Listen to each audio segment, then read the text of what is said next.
You're listening to Overhead Story Channel. Enjoy. They say war teaches you to trust your instincts. That gut feeling when something's not right. When something's off, you learn to respect it, even when there's no siren going off or bullet flying past your head.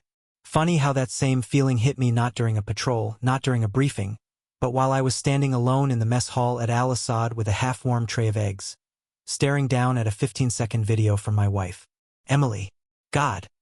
I used to light up when I saw her name pop up on my screen. Even with a 9-hour time difference, even in the middle of chaos, she was the one piece of normal I still had. We had a thing. Every Sunday morning, she'd send me a quick clip of Caleb, our 5-year-old, doing something goofy. Singing, dancing, pretending to be a dinosaur, whatever. Just those little things that keep you grounded when you're thousands of miles away in the desert. This video, though, it wasn't Caleb. No subject, no caption. Just a file. Video from MP4. I figured maybe it was a happy anniversary message or some early birthday surprise. July 3rd, that's our day. We'd been married 6 years. She never missed it. But when I hit play, I swear the air around me changed. It was our kitchen. Home. I recognized the worn cabinets. The stupid ceramic fruit bowl she insisted on keeping even though Caleb kept breaking the fake grapes. Emily was facing the camera, phone in hand, talking about needing to drop Caleb at his grandma's. Grabbing coffee before heading out, her voice trailing off mid-sentence. And then there he was, a man, barefoot, wearing gym shorts and a white tee. Young, maybe late 20s. Definitely not Brad the neighbor. Not any guy I knew from our street. He strolled through the background like he owned the place. Didn't even glance toward the camera. Just moved across the frame. Casual as hell. Like he just rolled out of bed and was looking for cereal. Emily's eyes flicked sideways. Barely noticeable unless you were really looking. Then, quick as it started, the video cut. That was it. 15 seconds. I stood there frozen. Phone in hand. My breakfast forgotten. My brain was trying to catch up, to come up with any rational explanation, but it was already unraveling inside me. At first, I didn't say anything. Just sat down at the far end of the hall, where the satellite signal was strongest, and watched the clip again. Then again. 10 times. 20. Each time I played it, the picture didn't change. But something in me did. Her face. The way she avoided looking directly at the camera after the guy walked in. The way the video ended right then. Too soon. Too perfectly timed to not be suspicious. So I finally messaged her, trying to sound normal. Hey, got your video. Who was that in the background? Took her 6 hours to respond. Not completely out of character, we were used to dodgy service, different time zones. Still, the wait made it worse. Like I was trying to hold a breath underwater. When she finally replied, the message was short. Oh, haha, that's just Brad. Our neighbor. I asked him to drop off groceries since I had my hands full. Didn't even realize he was in the video, lol. Miss you, Red Heart. I stared at that message for a long time. I knew Brad. Retired Air Force. Gray hair, bum knee, built like a tree stump and walked with a limp. We grilled together during the 4th last year. Helped him install security cams around his back deck. He was in his 50s. The man in the video, that wasn't Brad. Still, I didn't respond right away. I told myself I needed to be sure, that I was overthinking it. But that's the thing. Once doubt creeps in, it doesn't leave. It just settles in, deep, like dust in a wound. I went back and watched old clips she'd sent me. Looked for patterns I had ignored. I started asking quiet questions, ones I wasn't ready to admit even to myself. How often did she go out lately? Why were some of her messages so short, so surface level? When did she start ending video calls early because Caleb needed to be put down for a nap? Or the Wi-Fi was glitching? Looking back, I think the video just unlocked what I already knew but wasn't ready to face. I forwarded the clip to my secure email. Labeled it Kitchen Anomaly. Dumb, maybe, but I needed to keep a record. I'd seen too many guys break down over things they didn't see coming. Deployments that ended in courtrooms, custody hearings, bankruptcy. The war zone wasn't the place for paranoia. But it was the place to start planning. Later that week, I tried to bring it up again, casually during a video call. Caleb was playing with his blocks in the background. Emily was sitting on the couch, wrapped in that old blanket she always kept. She looked tired, maybe more than usual. Or maybe I was just seeing her differently now. "Everything good at home?" I asked. She smiled quickly. Yeah. Same old. Brad dropped off some groceries again, actually. He's been a huge help with your mom out of town. Right? Brad. Again. I watched her face carefully. No flicker of discomfort. No giveaway. But there was a distance there, a coolness I hadn't felt before. We talked about Caleb, about the weather, about her work. But she didn't ask about me. Not really. Not like she used to. And when I said I had to go, she ended the call a little too quickly. Afterward, I sat on my cot, headphones still in, feeling like the floor had shifted beneath me. I opened the video one last time that night. Studied it like an intelligence report. The guy was holding something in his hand. A phone? A key fob? I paused it frame by frame. There on his wrist. A leather watch. I zoomed in. Too blurry to read the brand, but I knew that watch. Travis Cooper used to wear one just like it. We went to school with him. Local football hero turned nobody. Moved away years ago after some incident I barely remembered. Why was I thinking about him? I shook it off. But the thought stuck with me. The next day, I messaged Emily again. "Appreciate Brad helping out. Can you send a pic of him next time, just so I can say thanks?" She left me on read. For 3 days. When she finally responded, it was about something else entirely. That's when I stopped giving her the benefit of the doubt. I started checking our shared bank account more often. Nothing crazy at first. A few Amazon charges. Some food delivery. But then came a $250 charge at a high-end spa. Then another at a boutique store we'd never shopped at before. Places I knew she never went near when we were together. She didn't even like that side of town. I didn't confront her. Not yet. Instead, I started a list. A folder on my encrypted drive. The video. Screenshot *TS of our conversations. Receipts. Timestamps. Gaps in the home security camera feeds, hours with no footage even though our system was supposed to autosave. I kept everything. And as I sat there in that darkened corner of the base, surrounded by sandbags and soldiers, it hit me like a gut punch. I'd been trained to spot threats from miles away. But I'd missed the one coming from inside my own house. After that video, everything changed even if I didn't say it out loud. I kept up appearances, stuck to my schedule, responded to Emily's messages like nothing had shifted. But something had shifted. It was like looking at a familiar photo and realizing one detail had always been wrong. Once you see it, you can't unsee it. The worst part? I didn't even know what I was looking for yet. All I had was a flicker of doubt. But that was enough. Doubt in my world is the difference between walking out of a room alive or not. I couldn't afford to ignore it, not here, and sure as hell not when it came to my family. So I started watching more closely. Every message, every photo, every call, I cataloged it all. Emily didn't notice, or if she did, she played it cool. Maybe she thought distance gave her the upper hand. But I was trained for this. You don't do 3 tours without learning how to gather intel without tipping your hand. She started calling less. Used to be once a day, sometimes twice, even if just to vent about work or Caleb's new obsession with dinosaurs. Yeah? 2 days would pass, sometimes 3. And when we did talk, her voice was thinner. Detached. Not cold, exactly, just measured. Like she was performing a version of herself for my benefit. "Sorry, babe, I've been so swamped," she'd say. "Caleb's been acting up and work is insane." But something about her tone didn't match the words. There was a delay sometimes, like she was multitasking during the call.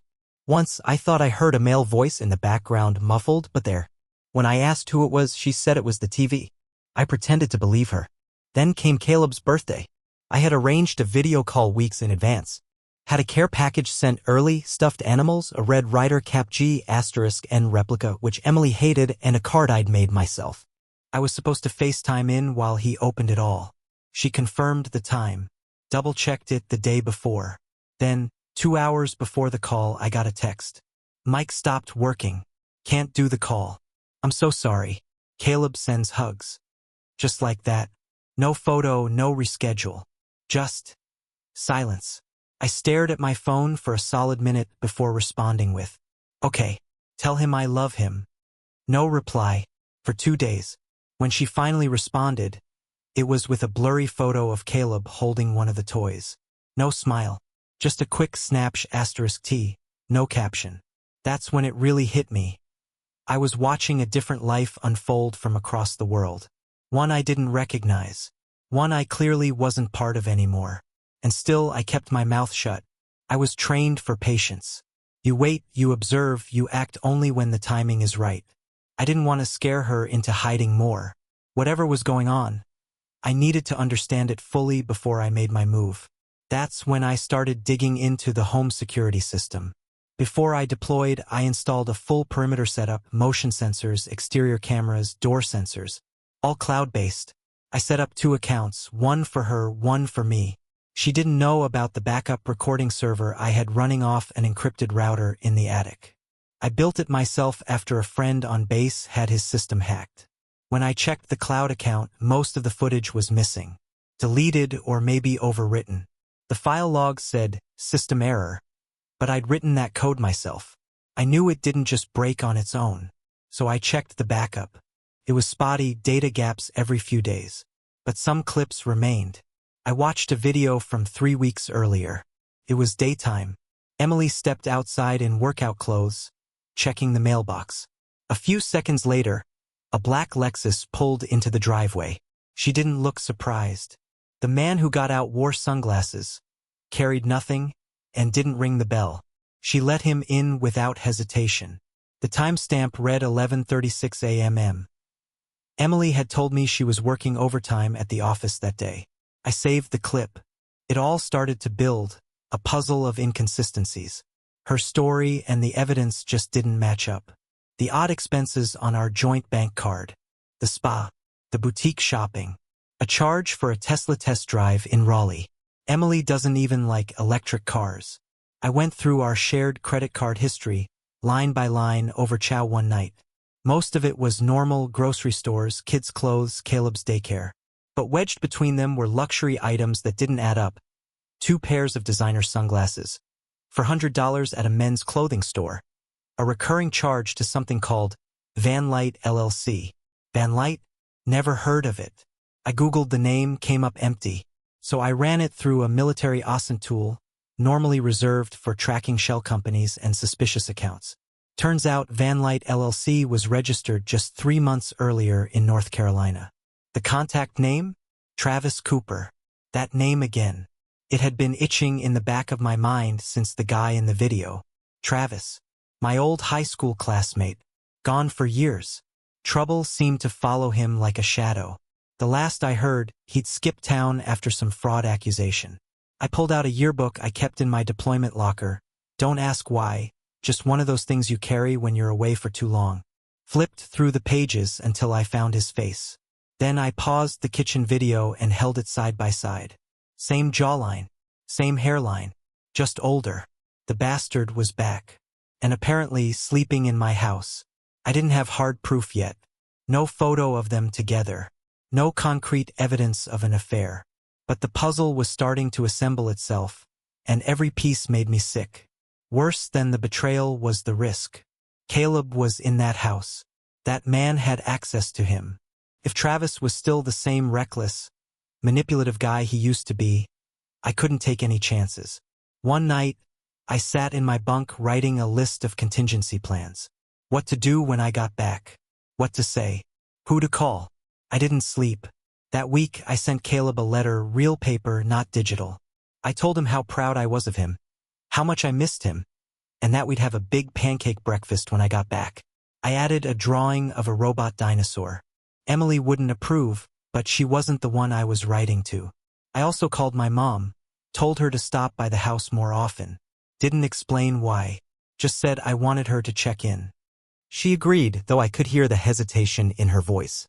She and Emily hadn't been on great terms lately. I started saving copies of everything. Emails, texts, bank statements, footage. I encrypted them, backed them up on a USB drive, and mailed it to my lawyer back home. Just in case. Then I made the hardest call of all. I called my commander. Told him I needed to request early return for family complications. He asked no questions, he knew my record. Told me to sit tight while they reviewed the case. 3 days later, it was approved. I'd be home in 2 weeks. And as that date approached, my gut only twisted harder.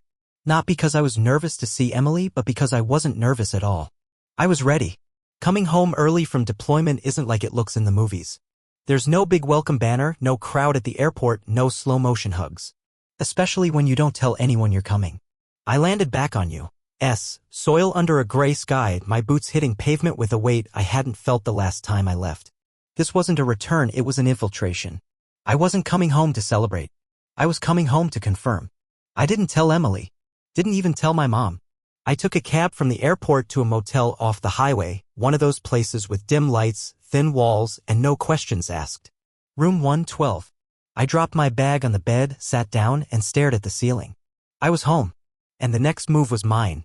The next morning, I parked 2 blocks away from the house, just around the corner from the elementary school Caleb attended. It felt wrong to be so close and not scoop him up into my arms. But I couldn't yet. I had to be sure I wasn't walking into a fire with him standing in the middle of it. From the shadows of my parked rental, I watched the neighborhood. At 8:03 a.m., the front door opened. Emily stepped out wearing yoga pants and a loose cardigan. She walked Caleb to the sidewalk where his bus usually stopped. He was quiet, holding her hand. My son. A little taller now. Same serious expression I had as a kid. I wanted to jump out and call to him. But I stayed still. Hidden. Controlled. At 8:15, the bus came. She kissed him on the head. He boarded. She waved. Smiled. Waited. And then, just like that, she turned and walked back to the house. 30 minutes later, a black Lexus pulled into the driveway. It was him. The man from the video. Travis Cooper. Now I was sure. He got out like he belonged there. Used the garage keypad. I didn't even know she gave the code to anyone. I watched him go inside. No hesitation. No knock. I waited 10 minutes before I moved. Then I parked closer. Got out.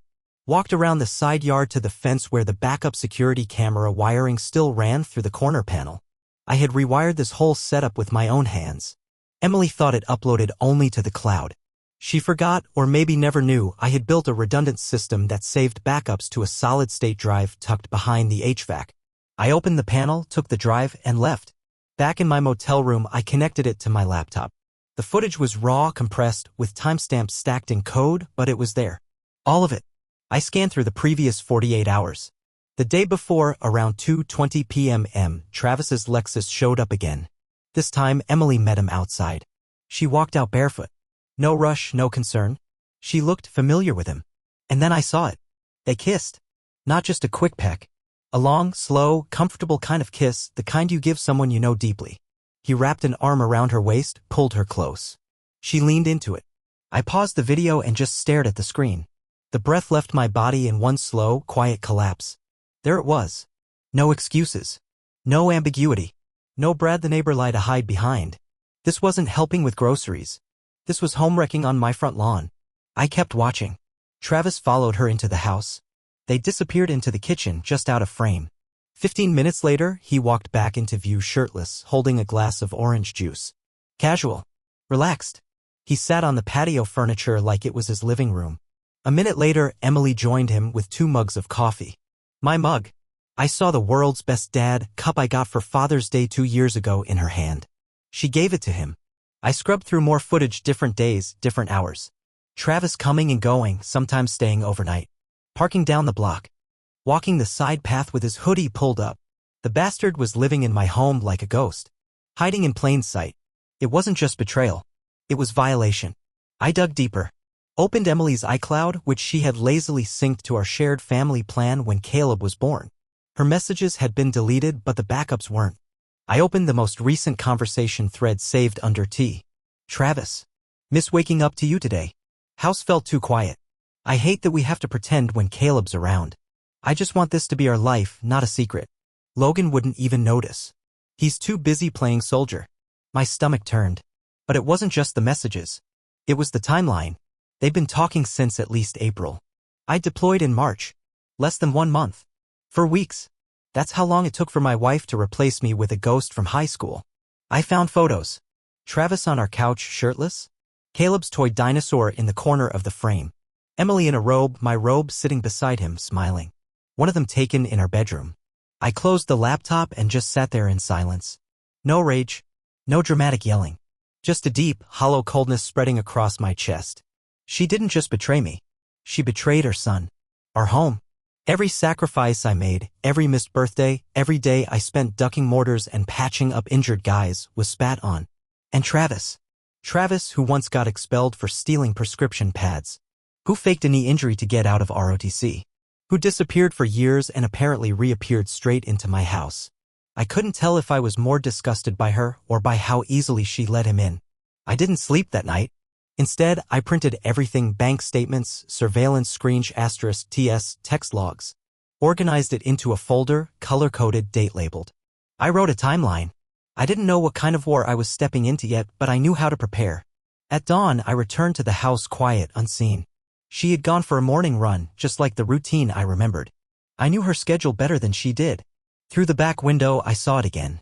2 coffee cups on the kitchen table. One hers. One his. I didn't knock. I didn't call. I just turned around and walked back to my car. Because the next move wouldn't be in secret. The next move would be tactical. And permanent. War teaches you to wait for the right moment, to act only when you have a plan and the high ground. That's what this had become now, not a marriage, not even a betrayal. A mission. And I intended to win it. I didn't go back to the house. Not yet. Instead, I checked back into the motel and began phase 1 of what I called, in the privacy of my notes, Operation Reclaim. Reclaim my name. My son. My peace. My future. Step 1. Stay invisible. I swapped out my uniform for civilian clothes, jeans, an old Army-Navy surplus jacket, ball cap.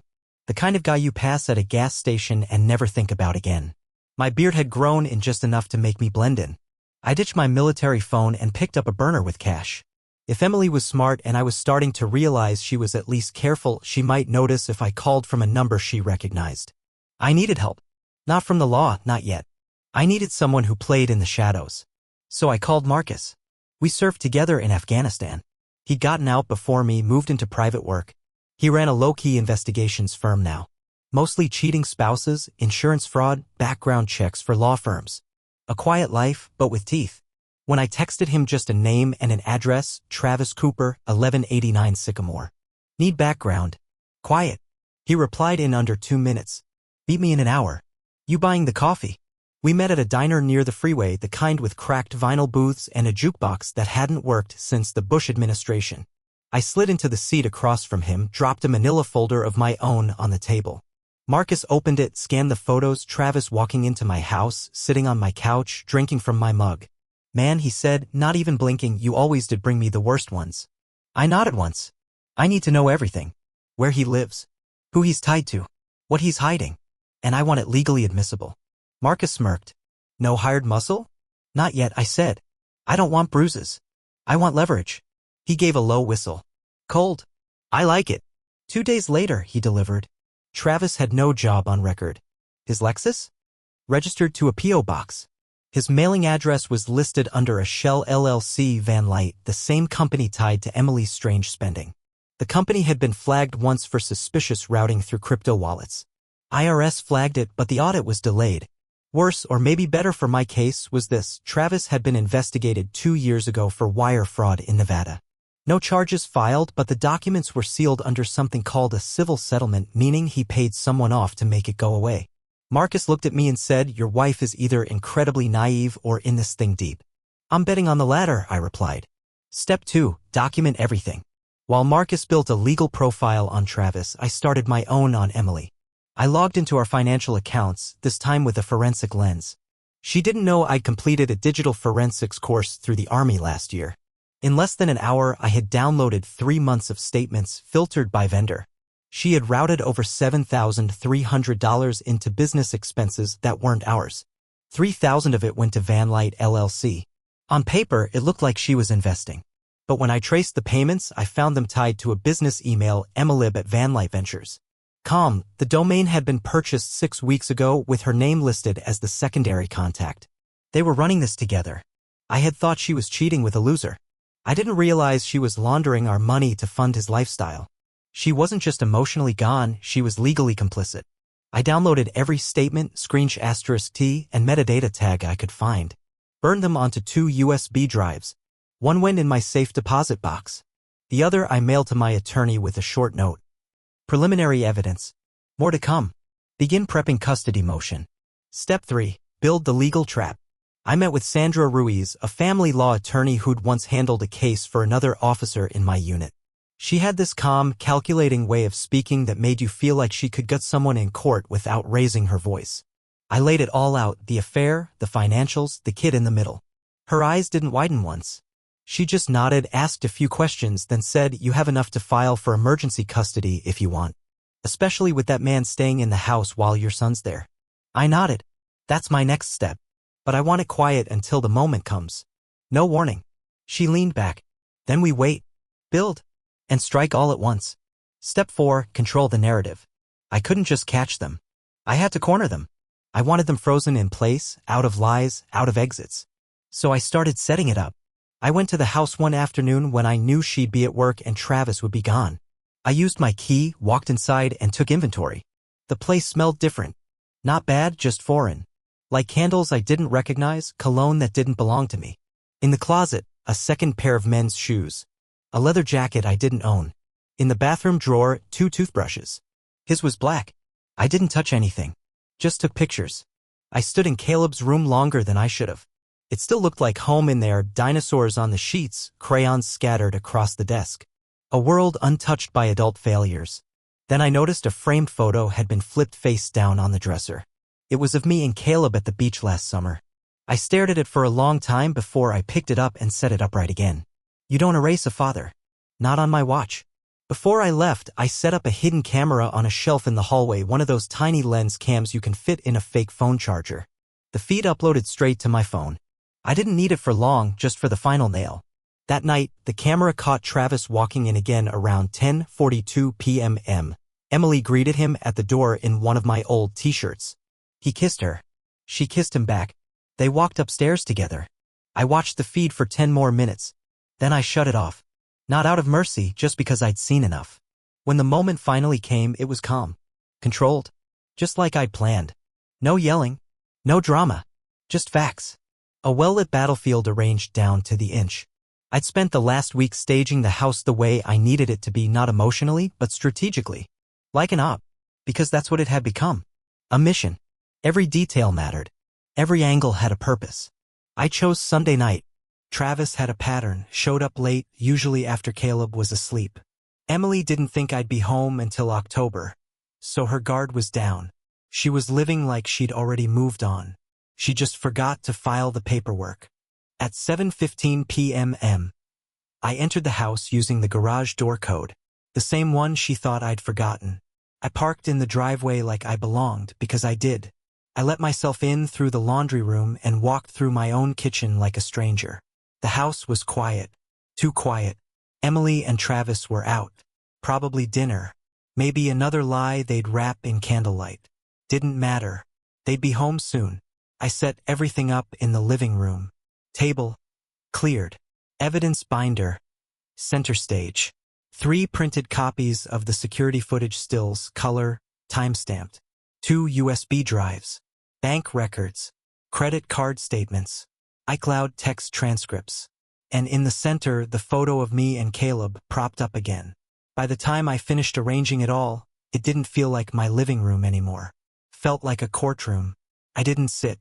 I stood behind the coffee table, hands at my sides, breathing slow. Everything was ready. I didn't feel nervous. I felt still, like right before a breach. At 7:52 p.m. the headlights hit the driveway. The garage opened. Doors closed. Laughter. Their voices, muffled through the door, floated in like smoke. Emily's was light, carefree. I hadn't heard her laugh like that in a long time. Not with me, anyway. Then came the sound of keys and the front door opening. She stepped in first, still talking to Travis behind her. When she turned the corner and saw me, her whole body froze. She stopped mid-sentence, one foot still raised like she was frozen in the act of walking. Travis followed, chuckling at something she'd said, until he looked up and saw me too. I didn't move. I let the silence do the work. Emily's voice cracked first. "Logan." "Evening," I said, quiet, calm. She stared at me like she was seeing a ghost. "I thought you weren't supposed to be back until next month." "Plans changed," I said, keeping my voice measured. "Had some family matters to attend to."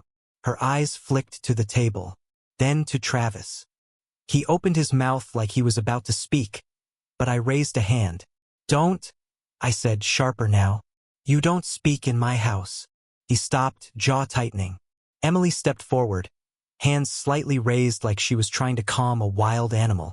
Logan, this isn't what it looks like. I laughed. One hard breath through my nose. No, because I've got 12 gigabytes of footage that say otherwise. Plus chat logs, payment records, and emails registered under both your names to Van Light LLC. Her eyes widened. Travis stiffened beside her. You've been busy, I added. She didn't deny it. Her mouth opened, but no words came out. I turned toward the table, gestured to the evidence like I was giving a presentation. Here's the financial trail. You funneled over $7,000 into a fake business. Shell account in Travis's name. Registered under a P.O. box you never mentioned. That's fraud, by the way. And since the money came from our joint account, well, that makes it even messier. Emily's face had gone pale. I continued. Here are the messages.